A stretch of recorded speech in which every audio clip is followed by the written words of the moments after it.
Good morning. Thank you for joining us here at the South Australian Business Chamber. We'll be talking today about the new AED laws that have come into effect. My name's Kendall Crowe. I'm the General Manager of Policy, Advocacy and International Services here at the Chamber. So we've had quite a lot to do with these laws as they've come into play since 2022. I'm not sure if you're aware, they were introduced into Parliament in the Upper House by an independent in early 2022. We participated in the generation of the legislation as it made its way through Parliament at that point and advocated for several things. It was a tricky piece of legislation. Nobody wants to go up against something that is life-saving technology and introducing that into business. What we were mainly concerned about, though, was that there were going to be upfront costs for businesses to put them into their business. And we were also very concerned about the exorbitant fines that were being placed in that first bill. And we were also asking the government at that point to provide support to businesses to get up and running to be able to meet their obligations. The bill went through and sadly we didn't see any changes to the legislation as it was brought as a bill. In 2024, the legislation went through a review. We advocated again for changes. One of them was to make sure that the defibrillators were only placed in areas that were publicly accessible. We'd heard instances of areas like a factory that maybe only had 60 staff, but their floor plan was so large that they would have to have numerous defibrillators put in place, which seemed just an overkill. So we were really pleased to see that we got an advocacy win on that and had that legislation changed. So now it's only publicly accessible places, and you'll hear more about that later. We also argued against the mandatory defibrillator testing. A lot of the units test themselves, and it was originally built into the legislation that would need to be done manually by the business owner. That's now changed as well, so we're really pleased about that. The new law comes into play for businesses that are affected from the 1st of January 2026. We're still advocating to government to have them provide support, especially for small businesses who will be impacted, because the initial cost outlay is significant and we'll be continuing to do so. You'll hear more about this and the new legislation from Henry from St John shortly. Good morning everyone. My name is Henry and this is Margie from St John Ambulance. This morning we're talking about AEDs, as you know, and the new legislation that affects business in South Australia. This is a great opportunity for your business to get some understanding, but also know what you need to do to meet compliance with the AED legislation. Firstly, what is an AED? I think it's important for all businesses to have a good understanding of what an AED actually is. We all know that a legislation might be in place, but understanding the equipment that comes with that and what will be in your workplace is good to know as well. One of the biggest concerns for business around AEDs is the safety and liability aspect. Firstly, defibs are safe and easy to use by any person, and defibs are designed to diagnose a person's condition and provide treatment only when necessary. So that's one of the biggest concerns about businesses, is the potential to create harm or create an unsafe workplace. This legislation and the implementation of AEDs will not do that. So just to reiterate, defibs are perfectly safe and easy for any person to use. As well as being safe and easy to use, it's good to know what defibs are actually designed to do, and that is to treat sudden cardiac arrest. As well as the safe and ease, defibs are designed to coach a person through the process. So it's not guesswork, and a person will know exactly what they need to do when applying a defibrillator or using one in a real life emergency. So why the AED legislation? South Australia is the first state to introduce this, which is very exciting for us. Henry. And it's designed to save lives. Approximately 25,000 people in Australia suffer a cardiac arrest every year. South Australia is leading this charge because the survival rate in cardiac arrest emergencies is very low.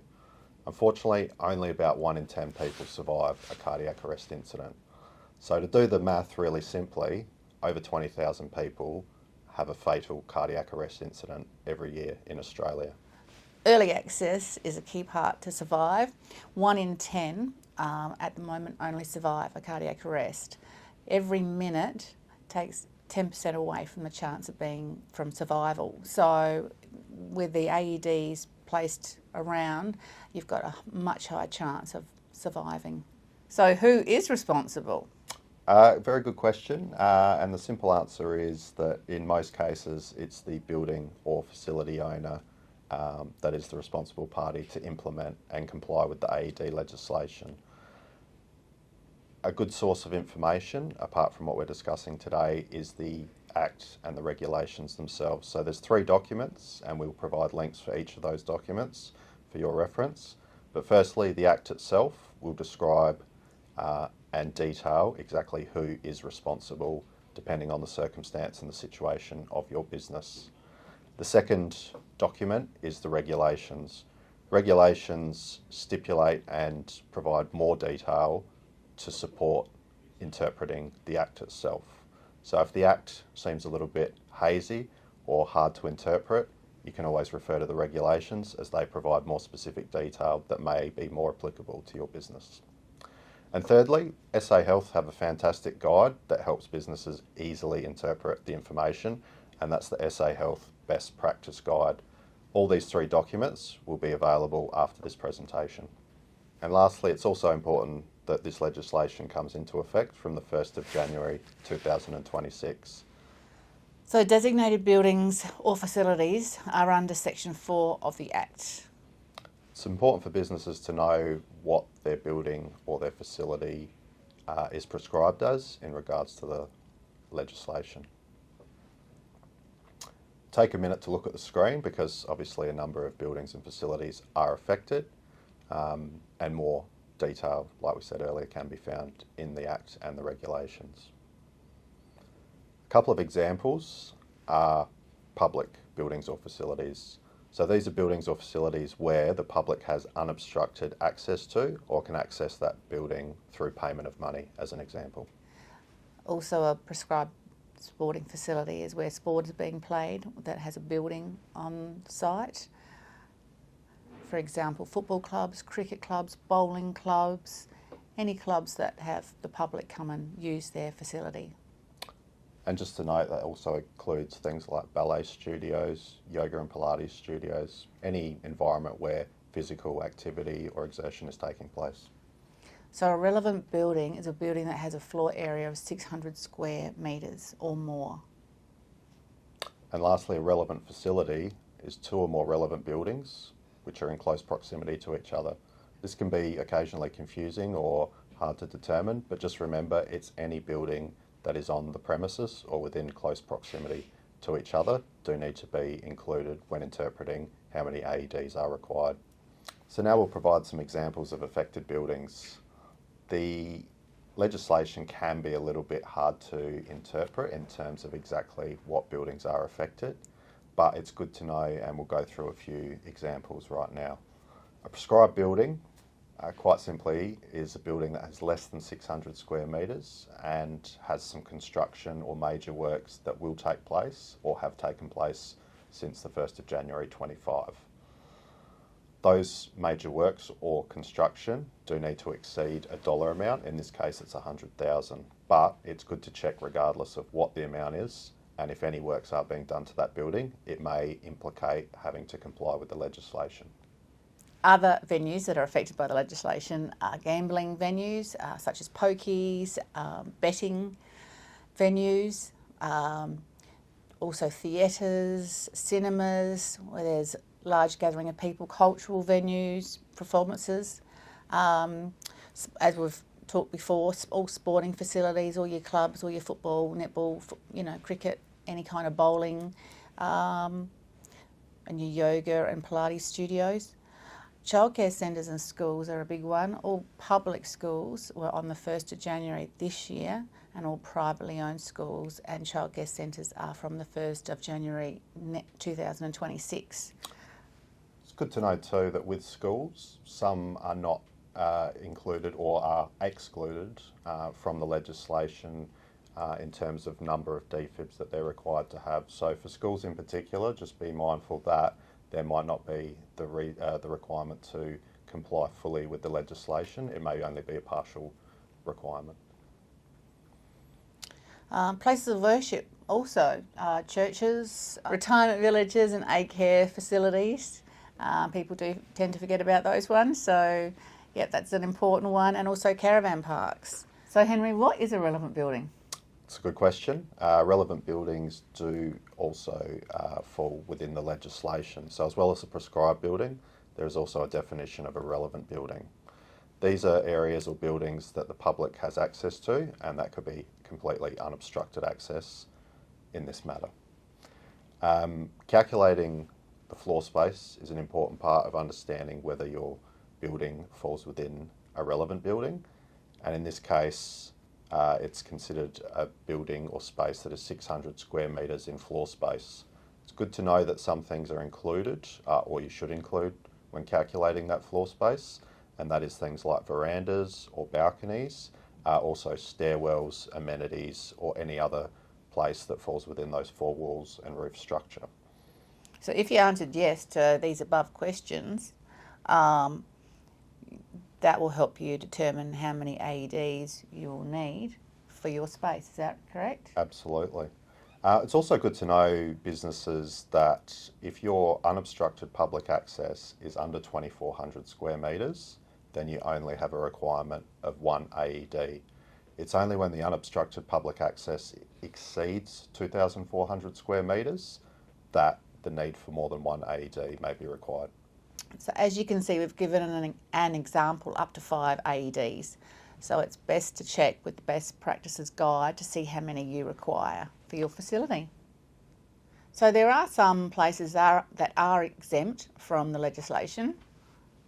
Henry? It's pretty clear cut. Any temporary structures, so it's best to check, of course, but these include things like circus or performance tent that might only be in place for a small amount of time or single use.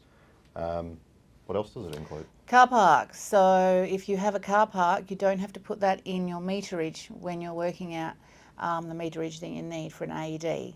So a building that has a car park attached, that doesn't include the car park. Yeah, and it's good to know that that includes both indoor and outdoor car parks. So even if it's an undercover car park, it's not included as part of working out your calculated square metres. So as well as buildings, it's good to know what a prescribed vehicle is, or a vehicle that falls under the legislation. Some examples, Margie?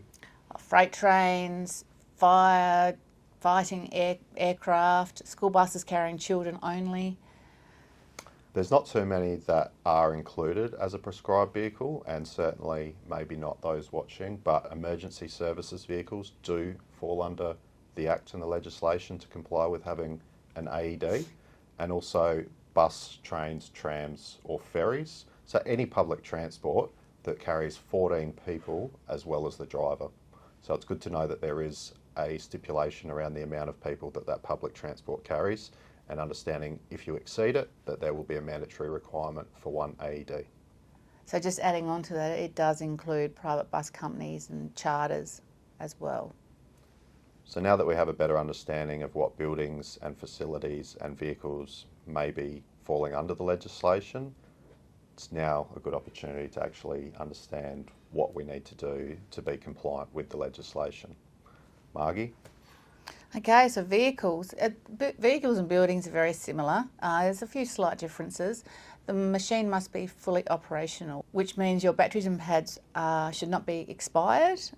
There's usually a green flashing light indicating that it's working. If you see a red flashing light or you hear a beeping noise, then it needs attention immediately. So that's a strong indication that it's operational. It needs to be obviously kept. There are temperature guidelines for all AEDs, so if you can keep it within those temperature guidelines to ensure that it's going to be working also. There's also stickers or signage is a big part of the legislation for both vehicles and buildings. Obviously, with a car, you can get a sticker that you can put on the window to let people know that you do have an AED on board, and that they can use it.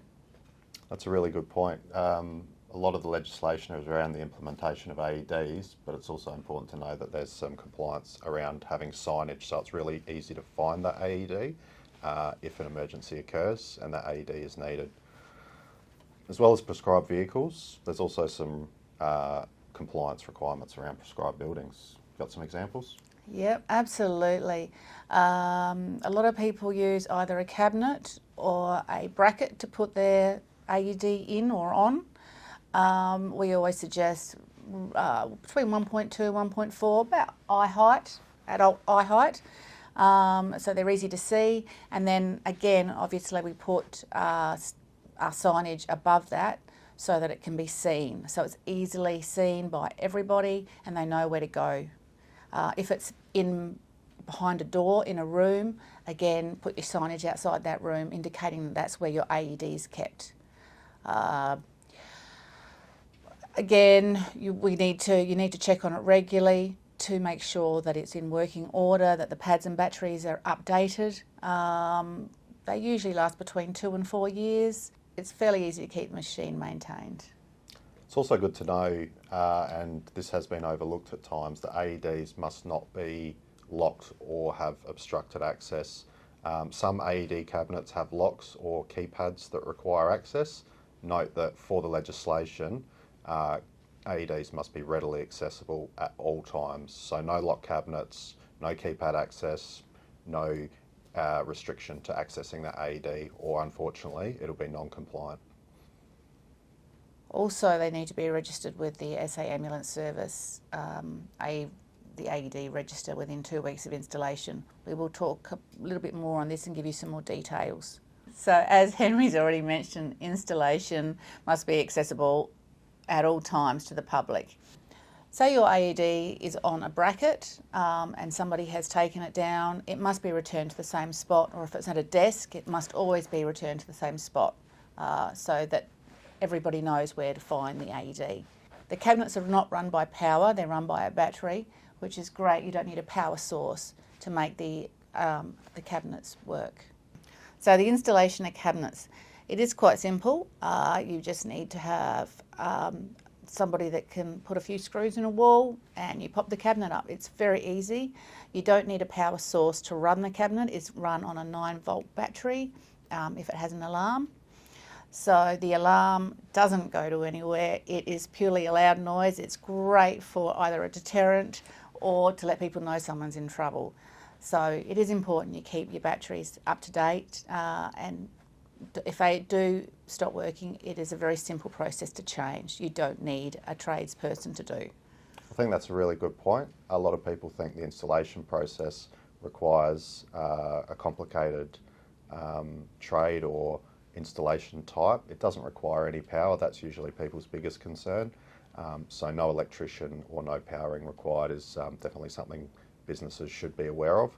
As Margie said, the installation of the AED cabinets is literally 4 screws or bolts into that wall surface. So it's just a matter of finding that location, and then the installation part is fairly easy. So compliance with the legislation is obviously important for a number of reasons. Firstly, saving lives and creating safer workplaces. But in the flip side to that, it's important to know that there is some penalties to businesses for not complying with this legislation.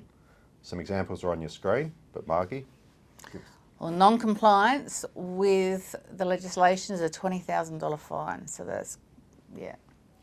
And that's non-compliance. So having one AED when you need to is non-compliance. Or having no signage.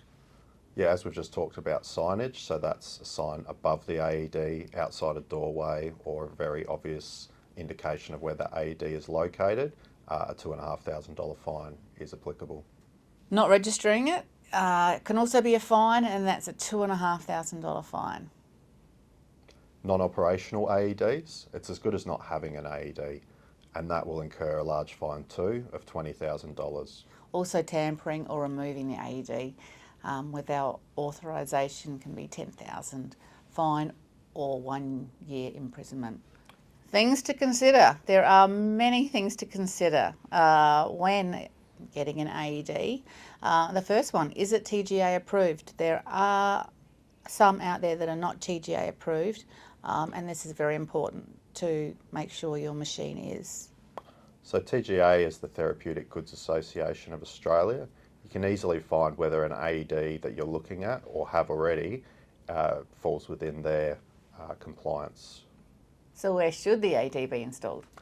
There's probably more than one correct answer to this question, but it's important to know that AEDs should be, as we've already discussed, installed in visible, accessible and non-restricted areas. There may be more than one suitable space for that installation, so don't feel that you may be limited to only one spot in a whole building. There may be several suitable areas. Paediatric capability, that's another one. This is a big one. So if you're in, say, if you've got a school or a childcare or a place that has a lot of children, a church, it's important that you do have your paediatric pads. Not all AEDs come with paediatric pads, and some do have one set of pads that can do both adults and children. So this is a very important thing to think about when you're purchasing your AED. Do they come with them, or is it an extra purchase? Another thing to think about, the Act and the legislation is around public access AEDs. So even if it's not a school or a childcare centre, there's still the potential of a child to come into any environment or workplace. So regardless of whether you think it's a large number of children, it may be a good idea to have a DFib or an AED that has paediatric capability. So Henry, what is an IP rating? IP rating is a international or universal standard that DFibs are manufactured to, and really simply it tells you how robust they are and how much protection they have to outside elements. So those elements can include dust, water, vibration. So that's a good thing to note. AEDs in vehicles may be constantly vibrated through the road or the surface that they're travelling on. So having a high IP rating, or knowing what the IP rating is and that it's suitable for a vehicle, will help you determine the best DFib to purchase. Life of the battery and pads. Now, this one can vary, as I said before. The pads can vary between 2 and 5 years, and the batteries can vary between 4 and 5 years. So yeah, all those things, prices of consumables, which are pads and batteries, you need to consider also, and how long they last. That's one that catches people out quite regularly, is purchasing a DFib but then not understanding that it may have more frequent servicing requirements due to shorter shelf life on pads and battery. So make sure that when you purchase a DFib or consider purchasing a DFib that you're looking at these things, because it'll help determine how often you need to maintain them. So connected devices to Wi-Fi and 4G, why would you want that? It's a good question once again. DFibs have the ability, or some DFibs have the ability, to have a connection through Wi-Fi or 4G, as Margie mentioned. What that means is that the DFib can transmit data and other alerts through a dashboard or a platform that you, as the DFib owner, can view. Examples of when considering a connected device are suitable or recommended are when you're managing more than one AED. So if you have multiple AEDs in multiple buildings or locations, you may consider a connected device. This gives you the ability to monitor that AED, check its status, be alerted for its use or when it's activated or used in an emergency, and can give you that real-time data so that managing and maintaining a DFib is much easier. Will it let you know when the pads and batteries are running out as well? Yeah, absolutely. It helps you forecast the maintenance of an AED. So when you have a connected device, you'll be able to know when those pads and battery are coming up for expiry. It's good in the sense of getting away from having that data in a document, because that removes the ability for things to get missed or human error of data entry. It's much easier and much more comprehensive to have a robust maintenance system because it's live from the dashboard. We'll now cover some frequently asked questions. We've gathered these questions over the last 12 months from businesses around Australia, and these are the most common questions asked.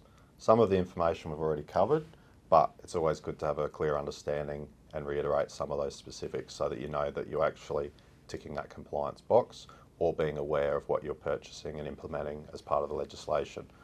So now we'll run through a few questions. Firstly, one of the most common ones, automatic AED or semi-automatic AED. What's the difference? Okay, well, an automatic AED is automatic. It will provide the shock without you having to press a button. So it will determine whether the person needs to have a shock. Not everyone will require a shock. So it will determine that, and it will tell you to stand clear, and it will give the shock. A semi-automatic, Again, the machine determines whether the person does need a shock, but there's a button and it will advise you to press the shock button. So that's basically the differences between the two. Okay, does it have child pads, Henry? We've covered this already, but just good to reiterate that not all defibs have a child or paediatric capability. So when purchasing an AED, just be mindful and check whether that defib includes a child function or comes with child pads, or if you don't require that, knowing that it doesn't come with the child function. Another question that's commonly asked is what happens if a defib stops flashing or has another alert? Okay, so this is a little bit more serious. If there's no light flashing at all, no green or red, that could mean that the battery is completely dead. So the way you can have a look at that is either turn your machine on or open the whatever type you've got, turn the machine on and see if it speaks to you. If it doesn't, then there's a good chance that that battery is completely dead and you need to get onto it straight away. Is the AED easy to use and does it have voice prompts? Good question. We covered this a little bit at the start, but just to once again clarify, AEDs are designed to coach you through the entire process. So there's no guesswork with AEDs. When you activate or turn on an AED, it will talk to you, so it will give you voice prompts. It also has really clear visual instructions, so you know exactly where to place the pads and what to do in an emergency. The operation of a defib is actually incredibly simple, and once again, the defib will tell you and guide you through the process. It's also good to know that when you do something, or if you do something incorrectly, a defib will coach you until you correct that action. So you can't do anything wrong, just keep following the voice prompts that the defib gives. And it won't actually give a shock, will it? It won't just, unless the person needs it, requires it. Yeah, so defibs diagnose a person's condition and only deliver that treatment if they're suffering a sudden cardiac arrest. What's the warranty period? Okay, well, most of them are 8 years. There is one out there, there's a couple with 7 years, but mainly 7 to 8 years seems to be the general warranty on AEDs. And the warranty is typically a replacement warranty, so it'll cover things like product defects or unexpected errors that may occur with the machine. These are pretty unlikely, but it's good to know that if you do have an issue with your machine, that it's backed by an 8-year warranty and are generally replaced if any defects occur. Is it safe to travel in a car? Yes, it is.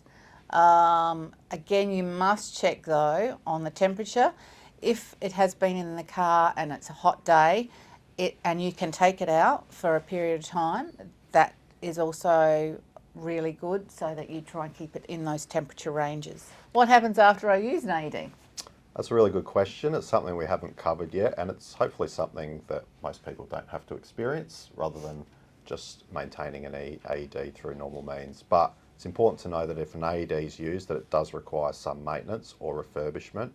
Most AEDs have pads that are one-off use. So if an AED is used, those pads need to be replaced as soon as possible, otherwise the AED won't be operational. Common question is, do AEDs need to be serviced? No, they don't, Henry. The legislation says your AED must be maintained. So that means in working order, so you need to check your batteries and pads, which we've gone over, make sure they're not expired, make sure it's in working order. Have a look at that green flashing light or the green tick.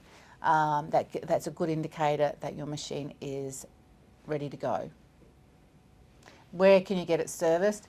Again, we've just said you don't need it serviced, so as long as you maintain it, you're covered by the legislation. Does someone need to come out and change the pads and battery for you, or can you do it yourself? It is very easy to do it yourself. We will give a small display later on. It's usually the batteries are just click out and click in. It's a battery pack. They're non-rechargeable, so you do need to change them.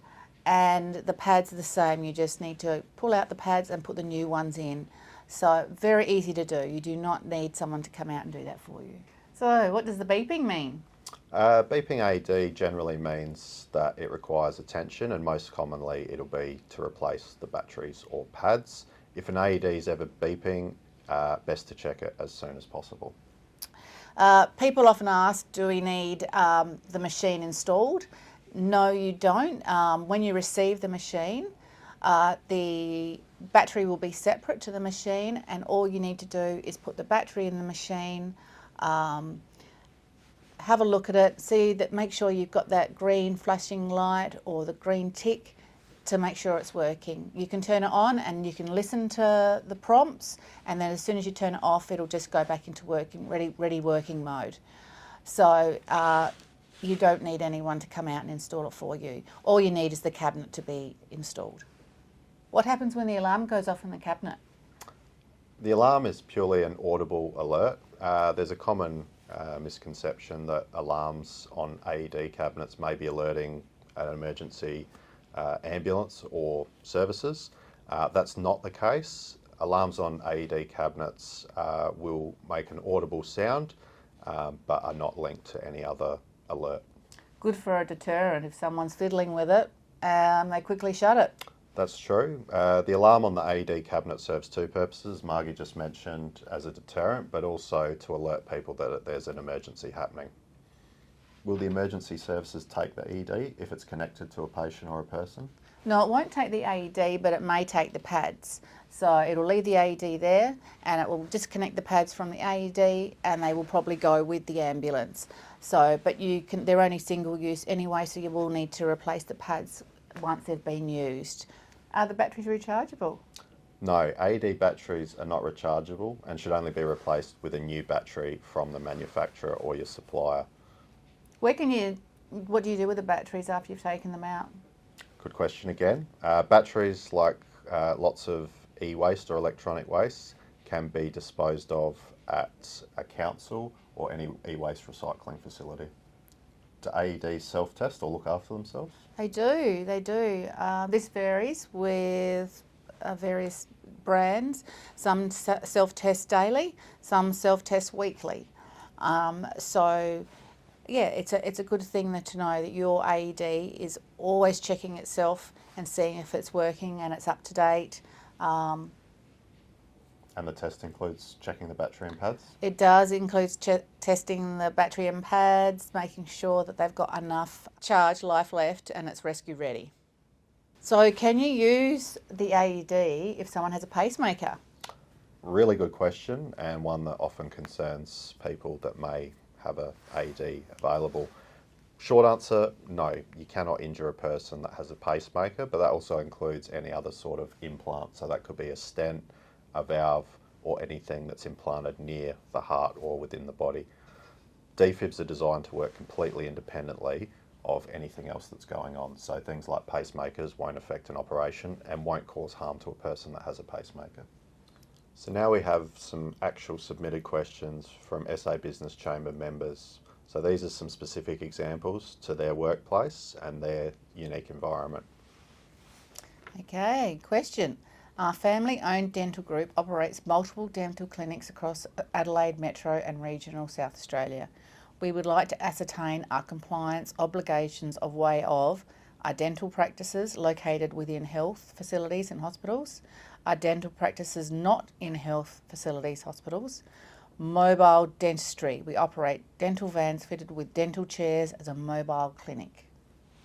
So as the question was in three parts, we'll break up the answers into three parts. Firstly, for dental practices that are located within a health facility or a hospital, this is a really excellent question. There is some ambits to the legislation and exclusions, and one of those is medical facilities or hospitals. In this case, it still requires you to understand where the business sits or where the operation of that business sits within that centre or hospital. Other things to think about are access and whether a DFib is available or that suitable staff like a paramedic, nurse and doctor are available 24/7 from that medical facility or hospital. So short answer, if all the boxes are ticked, then you would not need an AED because those resources or an exemption is there through the legislation. In answer to the second part of the question, dental practices that are not located within health facilities or hospital, and this really goes straight back to if it's a prescribed building or designated facility, in which case, if you fall under those legislative guidelines, you will require an AED. And lastly, a very unique question, mobile dentistry operated out of a vehicle. Once again, going back to the legislation, if it falls under a prescribed vehicle, which in this case it does not, then it does not have a requirement to have an AED. However, based on the nature of work, we strongly recommend that businesses conduct a risk assessment to analyse whether it is a good idea to have an AED, regardless of the legislation requirements. As mentioned, it's a really good question and the answer might not be clear-cut. In this case, we'll submit this question for clarification to SA Health. That way we can provide a more accurate answer in the near future. And the next question we have is, we are a smaller office, less than 600 metres squared. However, we occupy space in a larger building with other corporate offices, leaseholders. Is the landlord required to fit an AED within the building in a common area if all the overall square metre is greater than 600 metres? Further to this, should the landlord fail in this obligation, where does that leave us as a business in terms of our obligation to comply best practices, and what resources would we have to follow this up? In answer to the first part, question is, do the public have access to communal areas, entrance, foyer, reception, or any other space in that building? If the answer is yes, then at least one AED is required. If there are multiple areas where the public have access to, then make sure you're including them in your calculation of total public access area. Secondly, who is responsible? As we've touched on earlier, in your case or this case, it would be the building owner or landlord. And in answer to the last part, if the landlord or building owner fails in their obligation, where does that leave a business? There's a couple ways to approach this. We recommend that a business can supply copies of the legislation to support the implementation of that defibrillator. Not all buildings and landlords will be aware of it, so it's good to know that you can send them that information to support the evidence of having a requirement. Secondly, a business can consult with strata or facility management groups to supply further evidence or insight into compliance with the Act and regulations. Businesses can also contact SA Health if further interpretation required. As we mentioned earlier, SA Health have a best practice guide which helps businesses understand their requirements. They also have the ability to ask questions and hopefully gain answers specific to your business needs. And lastly, if nothing occurs by the 1st of January 26, you can contact SafeWork to understand what the next steps might be for your business. As mentioned earlier, all AEDs must be registered with the SA Ambulance Service. We've provided you the site on the screen now, and you also need to put in the times that the machine is available. So now we're going to provide an example and overview of an AED.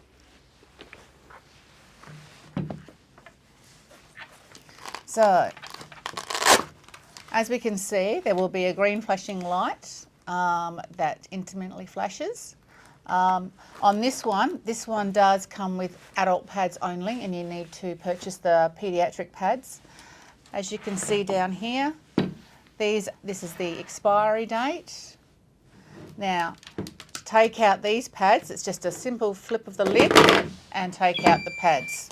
Insert pads cartridge. And there we go, it's letting us know that we don't have pads in there, so we just Adult pads. click them back in. Now, In case of emergency, press the green on-off button. Begin by removing... I'll just take out the battery so it stops talking. So as you can see, it'll talk to you as soon as you turn it on. So you're not having to wait. It talks to you straight away, it tells you what to do. This is the battery pack. Really easy to click it out and click it back in. And as you can see also there's the expiry date. So everything is there for you. Also on the back is a serial number, SN number for short. And this is really important to write down also. So you've got the serial number on hand, just in case, we need to get in the information. So we'll click that back in. Self-test. In case of emergency, press the green on-off button. Begin by removing all clothing. Now that will do a self-test, and after that self-test, it will tell us that the machine is fine and it's working. If the pads or the battery were out of date, it would tell us that either one would need to be replaced. Now, as I said, this one only has the adult pads. If you were to buy a set of child pads, you would have to take that out and put in the child pads before you used it. Some machines, this is a training machine, but this is a good one to see. This has a child button, so it has one set of pads and it has for both child and adults. It will start talking as soon as we take it out, so open it up and you can see there's the green flashing light also. So, and Adult mode. Child mode. Remove all clothing from patient's chest. So that one, again, you don't have to turn it on. It turns on as soon as you open it up. So there's two examples of slightly different AEDs, but as you can see, they're really easy to use. You can take things out. You don't have to be super gentle. They're very easy to change over. So outside of what we've learnt today, SA Business Chamber members also have support and services that St John can offer exclusively. These include Complimentary site visits. So this site visit includes a St John representative coming out to your workplace and helping you understand exactly what you need in terms of compliance. Advice on AED and accessories. As we've talked about, it's not only the implementation, it's having the right solution and the right AED, and we'll help you work out what that is for your business. First aid training and compliance. We mentioned earlier that AEDs are designed to be used by anyone trained or otherwise, but it's still really important to make sure that your workplace is equipped with a suitable number of first aiders and people that can help in an emergency. And ongoing service solutions. So, whilst AEDs don't require maintenance, St John can provide a service to visually inspect them and check them on an annual basis or as your business requests. This just takes the checking function out of your hands, and some businesses find that a convenience. Member pricing available? Absolutely. This is something that's very exciting for Chamber members. St John are providing exclusive pricing to fit the right solution for your business. So when you contact us, we'll work out the best price that we can do for you at the time. So thank you for joining us today. We've enjoyed being here and talking to you all about the AEDs and what's required. Please call us if you feel you need more information. There's also email and website on your screen, so there are a number of ways to get in touch and for St John to support and help your business.